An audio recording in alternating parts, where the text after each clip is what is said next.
DJ, actually, well, we'll talk about it later on in the show, but today might be the actual. No, actually, we are going to do a Good Friday show. Never mind. I'm having conflicting thoughts going on in my head on a Thursday morning. So let's talk about it. The 4 pillars of achieving your true greatness, the mind, body, action, consistency pillars. That's the conversation today. Welcome to the HPLS podcast. Live, relevant, and high performance information, conversations, and education weekly.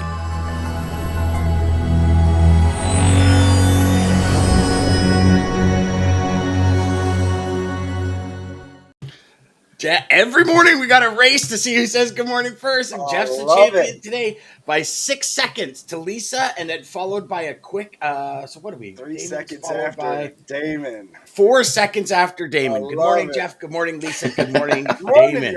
And we just got to say, so Joel with us today is coming from the West Coast. So Lisa, I know you're on the West Coast. Y'all, it's 6 a.m. there, and y'all are up doing what we need to do in order to be successful in life and business and in family. So thank you all for being here. West Coast, give Joel and Lisa a shout out again, everybody. Joining us on the West Coast. Look, and he's ready to go. It's 6 a.m. over there, y'all.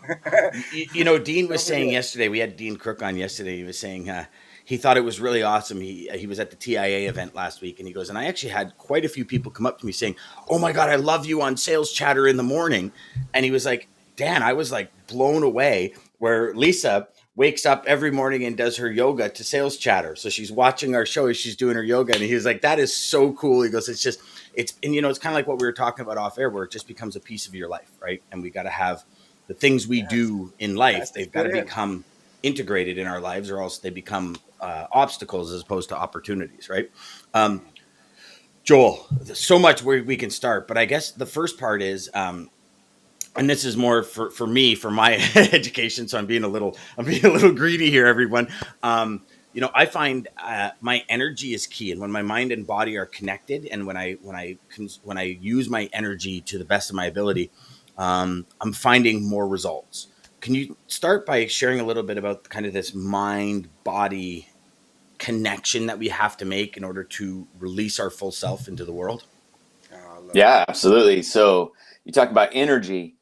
You know, let me back up a second. So you just said like this mind-body connection. So one of the things I think is interesting is we always think of these things as separate. And the truth is we're one thing, right? It's a system, but we're one thing. Our mind and body, the mind-body connection is absolutely true.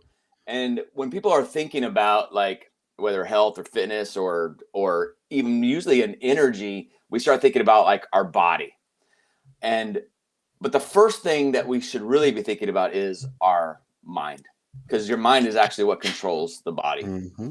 So I think it's interesting that how many years have we been talking about like, oh, I want to get healthier, and we just go right into, well, what's the exercise or what I'm going to eat? That's so crazy, Dan. We just talked about this before we even went live. It's so nuts. It was exactly, Joel, it's funny, before you jumped on, DJ and I were talking, we're like, you know, energy. I'm like, yeah, but it all starts here and it transitions to here, outward into action. That action creates the consistency that we want to go. There's your 4 pillars. It's kind of like that L, that inward and outward, but it all starts here. Like if we're looking to get healthy, a good part here is I'm going to stop eating donuts. Me personally, I have to say that because it's kind of like a magnet when I go through Tim Hortons, or when I even drive by a Dunkin' Donuts or Tim Hortons. It's like a magnet that just draws me in, and like the chocolate dip donut. And it's funny because my first question is, how thick is the chocolate on your chocolate dip donut? I'm like, I'm not kidding you. And my daughter worked at the local Tim Hortons here before she went off to school, and she's like, Dad, it is so embarrassing when you come through the drive-thru, because I'm like, I'll have the Timbits, and they're like, well, what kind do you want? I go, I want only the yummy sugary ones. That's all I want. She's like, it is so embarrassing, but it's I literally have to tell myself, you do not need jelly beans, you do not need donuts, Dan, you do not need the chocolate bars, you don't need it. Stop one more day without it. And it's like, and I know we talked about addiction the other day with Dooner. Yeah, I know it, Joel. I know it. So right here is where everything. I have that love for food, so I know exactly what you're talking about. Well, DJ can speak to it. How much did you lose, DJ? So 80, I think. 80 something pounds. Wow. So listen, you got to love food to get where you were. Oh, I love There's food. got to be so I'm many Italian, conversations I going love on in your head when you're out somewhere to maintain that consistency that you're maintaining right now. Yeah, it's your mind. And sometimes it's not I'm even. glad you said that, Joel. It is your mind. But go ahead, Joe. Yeah, no, I was just teeing off what you just said there, because sometimes it's not even that you really enjoy these foods. I mean, obviously we do, right? They taste awesome, right? But it's these habits that we kind of fall into, and there's sort of two systems that we're going to run off of. One is like this instant, like, and that's like you see that donut and you can taste it already, and before you know it, it's in your hand, or you're picking which one you're going to grab out of the box. The second system takes longer, and that's our thought process, using logistics to make a decision. I think it's like 95, it's probably higher than that, of our decision making in a day is from that first system. It's that instant. And you can imagine, like, we wouldn't be very efficient human beings or animals if we had to take these long processes for everything. So it's good, but what happens is that we have to train our mind, and so that's where habits and some like behavior change comes into play. So when you mentioned the pillars, and the way I think about this is, and so these are 5 pillars of fitness, right? So I mean, it could be pillars for anything, but my 5 pillars is mindset and emotion, and that kind of has to start. I think everything starts with your mindset, just like what we're just talking about here. Mm-hmm. And then second is, we do need to look at nutrition, right? There are certain things that are going to be better for us to be eating than others. You can't do an all bacon diet and stay healthy. No, though I've read that you maybe can. I've read that, but if it was on Facebook, it's got to be true. I'm going on an all bacon diet, and that was written by every bacon lover out there. Well, how do you make any food better? Wrap it in bacon. Like, come on, call it. I don't care if it's filet mignon. You wrap a filet mignon in bacon, it's really good. Bacon's awesome. Bacon's good. Yeah. Great. Sorry, Joel. Go on. No. So, well, there's our lifestyle too, right? And so that's things like maybe sleep and some like environment type things and social. So you have to have that as well. I don't think I mentioned exercise. So of course, right. And maybe it's more broader term I like to use as like movement. So exercise and movement. I love that. And then finally, that 5th pillar is the habits, which ties it all together. Now Dan said something so crucial when we were offline that I think I got to bring it up. But so obviously tying this stuff in, and then you wrote this great piece yesterday on LinkedIn about MED. So I want you to talk a little bit about that and the strategy behind that. But Dan said, we were talking about sleep, talking about this, and talking about the gym. And he said, if it feels like an obstacle, we're not going to do it. And I think that's so true. If it's so hard to every time and we feel like we have to keep forcing ourselves, like eventually you're going to just stop. Well, as soon as that obstacle, so it becomes an obstacle, right? It becomes a chore instead of a tool to help you do more, be more, and achieve more. And as soon as that chore, as soon as that desire to stay comfortable either in bed or you're looking outside and it's a snowstorm, you're like, I don't want to drive. As soon as that obstacle overweighs what you're trying to do, it always fails. Always. I mean, this is the whole. This goes back to the root from back to Napoleon Hill at the beginning of 1903 when he said, like, our desire, our ambition, our drive needs to be bigger than the obstacles. When the obstacles are bigger than any desire or drive, no matter who you are, no matter what you do, you will stop. Now, call it quit, call it failure, call it whatever you want, whatever the verbiage is you want to use to make yourself feel better. But it's what we are going to do. And we were talking about sleep, and it's like, so Joel, it's funny because DJ and I were off air. We're talking about rationing lies to ourselves in our head that make things sound so much better than they actually are. And then you come out and the first thing you say is, well, it starts with the mind. It's like, it's like everything just kind of lands there. But one of the things that you said that I think is critical is turning all of this into a habit. Because when we turn into a habit, we turn it over to our subconscious, which doesn't have barriers. You just do it. And that's when the gym, that's when the exercise or the movement becomes like, I know for me, I'm not at this point going to the gym because I did for years every morning, 5 a.m. dedicated. Had a few hip issues where my hip seized, so I stopped going. So I was like, well, it's pretty nice to sleep in an extra half hour, and then all this adds up. But I know I won't be consistent with it, so I won't do it. So what am I doing? I'm like you said, I'm putting motion in front of it. So I never take an elevator. Everything I can carry, I carry. I make sure if I can carry it, I'll carry 1 or 2 instead of 3 or 4 because it gives me more trips. I make sure I go walking with the dogs. I make sure I move to keep myself healthy. I come in the morning, I do some push-ups, I do some sit-ups, I do some pull-ups, just easy stuff and I think that's getting to the MEDs that DJ was talking about. And I think for all of us, if that works for us, go for it. Absolutely. Yep. You hit the nail on the head. And look, you didn't start off by doing all of those things either. I would guess, right? You didn't say, all right, here's my plan is I'm going to take grocery bags one at a time. I'm going to do push-ups. You didn't do it that way. You're adding on little things until they become, so the first time you did that, you opened it up, you probably started getting ready to grab your big bags, right? Because you're not a man unless you can get the whole grocery load and curl them as you go up to the door. Exactly. Right? You're like, no, I'm going to do one absolutely at a time. Right. So you grab the one bag, you take it in, you come back. And then the next time you might have started again and you go, oh, no. And I do it this way. Mm-hmm. And by I don't know, maybe it's like 3rd, 4th time or whatever, you just know, no, this is what I do. And I just grab the one bag and right. Mm-hmm. And then you've kind of got that down and you're like, well, what else is there? Right. Mm-hmm. Well, I'm going to the grocery store. I'm just going to park further away. And maybe that's at first not instinctual. You start looking for those spots right in the front. Yeah. And then you go, oh, no, I don't need to do that. Mm-hmm. There's all the spots I need are way back here. Mm-hmm. And nobody's going to ding your car. It's perfect. Yeah, bonus.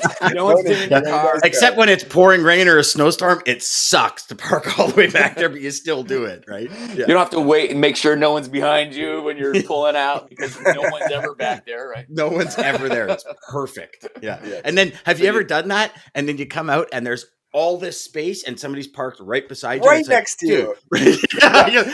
Dude, are you kidding me? There's like 19 spots on each side here and you park right beside me. And then you're looking at your door. You're like, did he ding my door?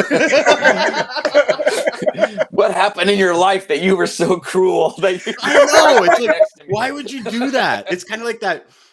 There's a commercial out there. I think it's for I almost feel like people mess with people. I almost feel like there's somewhere out there that there's a website or something that says, look, if you see a car parked over there, you just park right next to it. Don't do anything to it, but get real close and mess with them. Just park getting out. yeah, exactly. He's like, I'm going to mess with this mofo. We'll get to a couple of comments. Jeff says, I'm pumped and highly energized, starting my day off with Hardwell into the unknown. This happens every day in sales and logistics, and I welcome it. And you know what, Jeff? Yes, sir. I've always said, if this is our energy meter and we start where we're redlining, like we're almost about to break the floor, then as we get like all these little chips in the day, losing a customer, and then by the end of the day, if you can end here, you're golden, man. But if you start here and you end here, then you just want to I guess those days.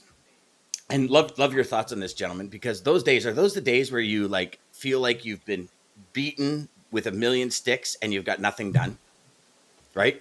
Like this is like, how many times have we left the office feeling like that?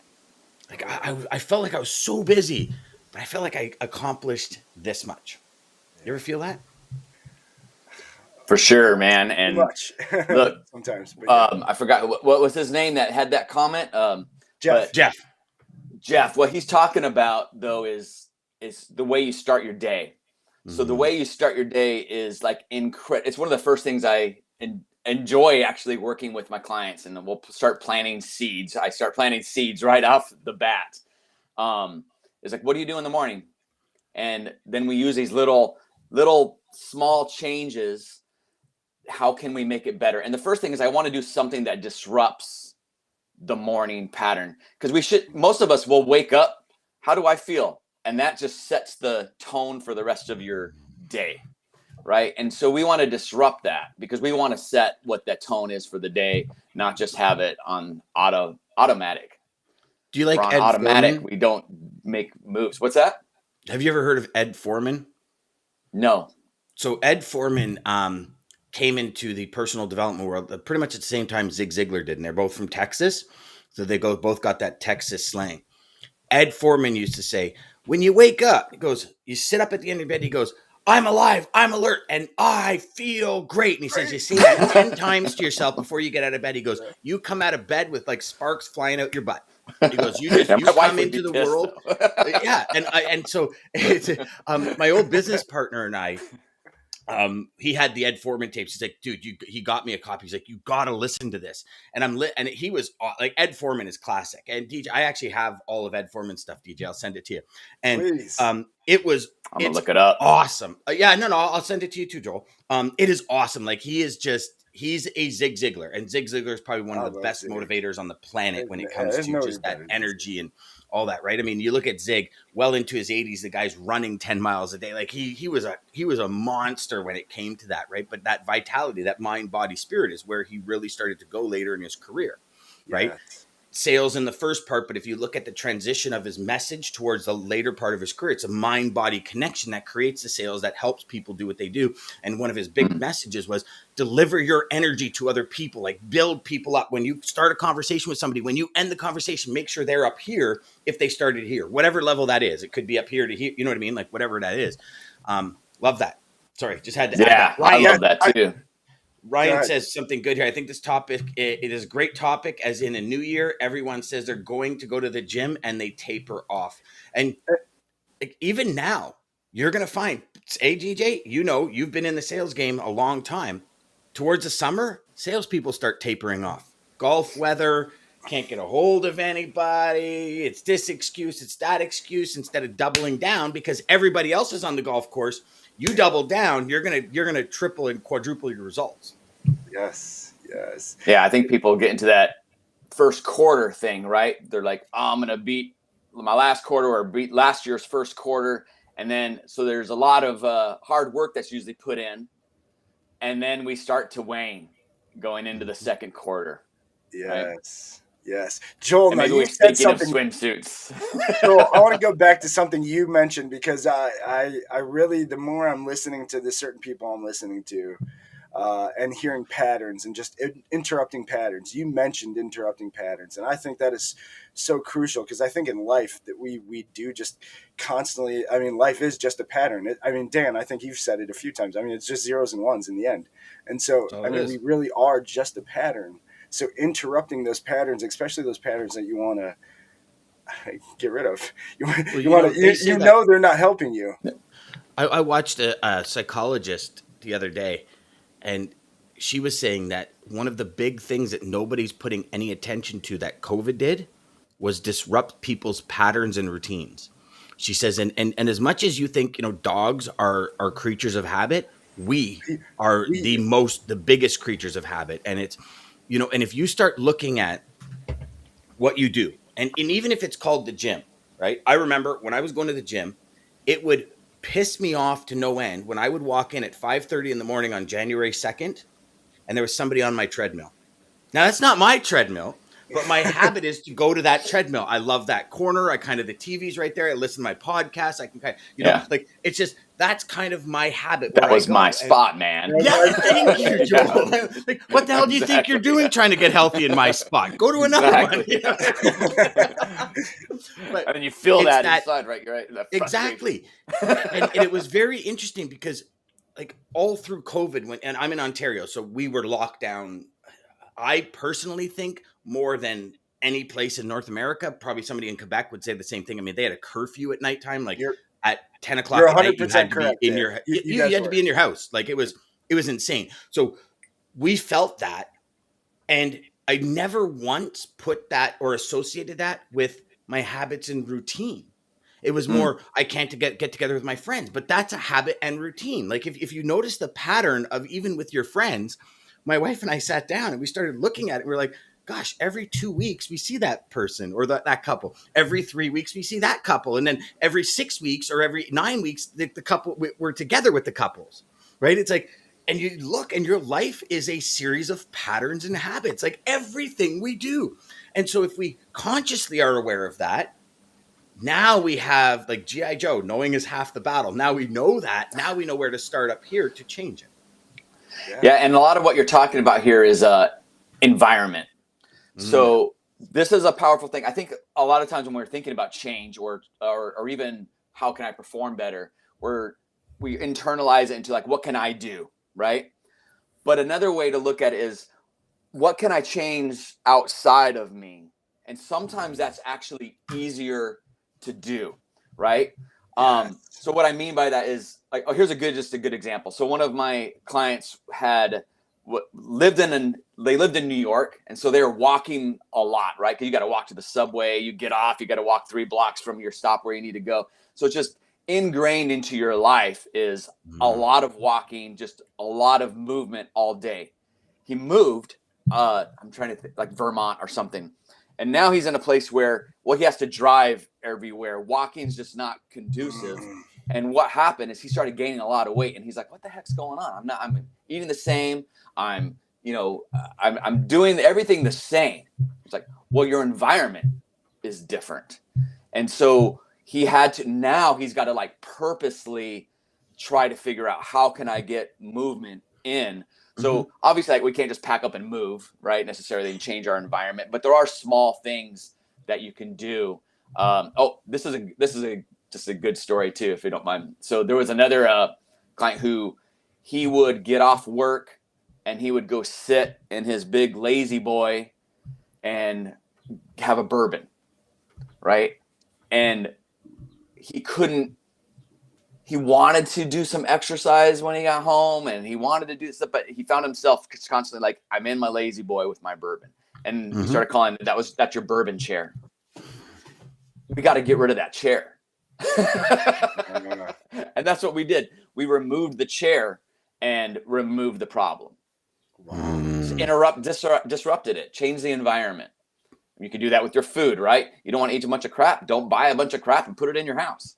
Makes it too damn easy. And here's the thing: when you're in that grocery store, be consciously aware that you're going to buy that crap subconsciously if you're not aware of it, and that's where the triggers come in, right? Brendan Burchard talked about it. He says, like you want to create a habit, you got to create triggers in order to create that habit. So every time you walk into a grocery store and you consciously say to yourself, I am not going to buy the crap, because you'll find yourself, and most of you have probably seen this. You're walking, you just automatically grab it. Like, it's an automatic, you don't even think about it. You just, and all of a sudden there's a box of chocolate covered dip granola bars in there. And then, you got to have the cookies with the red cream in the middle.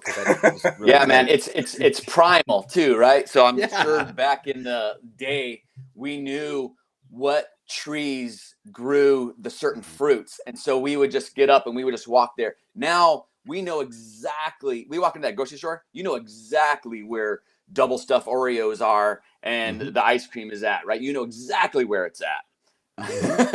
And it's that pattern recognition. You sure do. So we got Jeff. So Jeff says, tapering off. Some of my best deals happen on the golf course. Come on, Dan. You know this is true. Brother, I do. I kind of sometimes say shit, and then I'm not thinking through it. Okay, so yeah, I get it. Some things have happened, but okay. So Jeff, I love you, brother. But how many times and maybe not you, because I know you're a high performer. I can tell you, I've seen millions of salespeople just go golfing because it's a beautiful day. No business purpose behind it, right? And perfect. If we only have so many hours in a day for business, and we have a goal and we haven't achieved that goal, then maybe golf's not the smartest thing to go with buddies. It was like a buddy of mine once said to me, I'll never go to lunch unless it's productive. I've got a mission to accomplish. If a customer wants to go for lunch, perfect. Otherwise, I'm doing what I want to do. And I adopted that philosophy later in my career, where I didn't have lunch with I had a manager say the same thing. Yeah, they would only go to lunch if it was with a customer, or they'd just eat at their desk, or somebody that would push your success, your life, your career forward. Yeah. So like a mentor or a coach or something. Yeah. A colleague where you can talk about brainstorming new strategies and ideas. And same thing, I'd either eat at my desk reading, or I would go to lunch with somebody. And here's the reason is I don't want I mean, again, not to be a robot, but if you have a goal here and you're here, everything you do should be to achieve that goal. So stop sitting at the water cooler and talking for 45 minutes about your day to people that, sorry, but are not going to be a huge part of your life in the future. Call a spade a spade. I lived it. I had all of my friends were at the office that I was at, and I thought I had a bunch of friends. I changed and moved to Ontario, and I didn't have a single friggin' call for 9 months. Like that quick, that fast. So I've lived it, and maybe I'm a little bit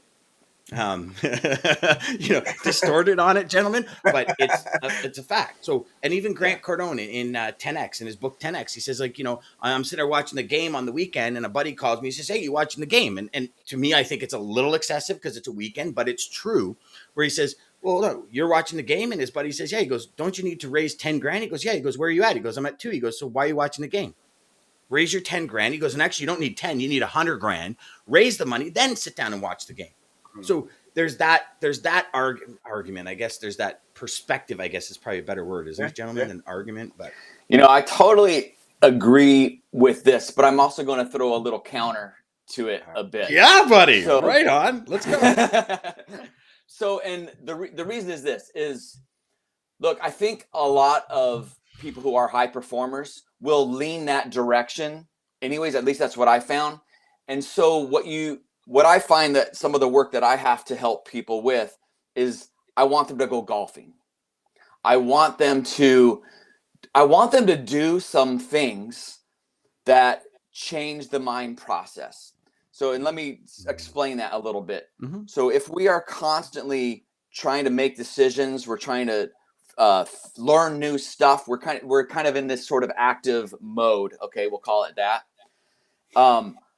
We also need time for recovery. So not just physical recovery, but mental recovery. And the important thing with this too, that I think gets missed is, well, let me just put it this way. Have you ever had like some of your best ideas come from like you're in the shower or you're driving? Oh yeah. So the reason for that is that you're doing a mental and physical task that is all sort of automated. And so your mind, parts of your brain are preoccupied in the background doing this stuff that you don't have to think about, which opens up a different piece of your brain, which is like allows for flow to happen. And this is where creativity happens. And that's why, so I've had, like, there was which writer was this? I think it's the guy who wrote the Da Vinci Code. He would get like writer's block. And so what he would do is he would drive home and take a shower. That was what he would do. Mm-hmm. And he found that when he would drive, he'd either get new ideas or know what to do, either when he was driving or in the shower. And then he would drive back to work again. And then he would get back and he would start writing again. And that's how he got over writer's block. But we can do the same thing with, maybe it's golf. We're doing golf where we've got our mind thinking about certain things and then like ideas pop into our head. Problems get solved. So we solve a lot of these big problems, or we have these great creative ideas during those types of activity. So we want to do those activity that increase that kind of creative flow. And the more you do that, you actually find that you're able to do that when you're doing tasks that aren't that flowy. So now when I am writing something or I'm working on something like that, I'm able to get into that space because I've exercised it. I've trained it. Mm-hmm. I love that, Joel. And as you say it, that's reading for me. Yes. But I could see if that's golf for somebody, I can see that being a very big positive. Very big positive. I look at golf as the kind of sport where you need a minimum of 5 hours in order to make it happen. Because you can't trunk slam. You got to go in and have a beer or something. You got to go in and you can't just trunk slam and be gone on a golf, right? Especially if you're golfing with somebody. But it's I love that perspective. That is so true. Yes. No, I love it too. Let's share some of these other comments. Yeah, sorry. So we got Lisa, replace the bad habits with good. Little tweaks lead to massive results. 100%. Positive habits beget success in all aspects of life. 1000%, Kenneth. You know it. Everything in moderation. Yes. And Nigel, you're absolutely right. The challenge is when you don't have a trigger for moderation, you got to be very careful, because when it comes to food, I don't. But when I stopped drinking, I replaced wine for tea. It was real hard at first, but built a new habit of boiling water every day and became automatic. 100%. That's awesome, Lisa. 100%, Yes, Lisa. it. That is amazing. Here it comes, Dan. Boom. Yes, sir, Jeff. Yeah, you're awesome, brother. When I'm at the gym, I have the creative thoughts. Yeah, Kenneth, so true. Like even just on the treadmill, or just oh yeah, like your brain just gets your going. body, and the gym is a great place for it. Yeah. Yes. Maggie says Joel is great. He reminds me of Mind and Body Mark. Yeah. I love it. I don't know who that is, but he's probably pretty awesome. He's probably a pretty awesome guy. He's got to be. He's got to be an awesome dude if he reminds Maggie of you. That's for sure. All right, DJ, what do we got here, brother? Yeah. Hey, well, thank you, Joel, for joining us from the West Coast. Obviously, we are so thankful for you waking up. You guys want to reach out to Joel and have him help you with your mind and body, obviously, reach out to Joel. American Logistics, thank you guys so much. And Centurion Trucking, Daman, and all you guys. People. We got a lot of people from the West Coast here today, DJ. That is, what's that? We got a lot of people from the West Coast here today. Yeah, I know. Yeah. It's crazy. Yeah. He brought the West Coast with him, so thank you. We have to have you back on again. Maybe get them motivated. Hey, look, he's on. It's 6 a.m. 6 a.m. Come on on. Again, if you are on the West Coast, you're catching this later, we do have a replay. We replay it 12 o'clock Eastern and 3 p.m. Eastern. So if you don't want to wake up early, you can wake up at 9 and see us then. But wake up early because we're live right now. That's right. That's right. And if you're watching this in the replay, we're not live. If you want to start your day right with us, start it every day, Monday through Friday, 9 a.m., 9:30 Eastern Standard Time. And I'm going to take you out with a little lesson, I guess, because it's kind of a quote, but not really. So if you fail, never give up, because FAIE or FAIL means first attempt in learning. And is not the end. In fact, END means effort never dies. If you get no as an answer, remember, NO means next opportunity. Put them together. First opportunity in learning, effort never dies, next opportunity. Change your mindset, change your life. There you go. Welcome to the HPLS podcast. Live, relevant, and high performance information, conversations, and education weekly.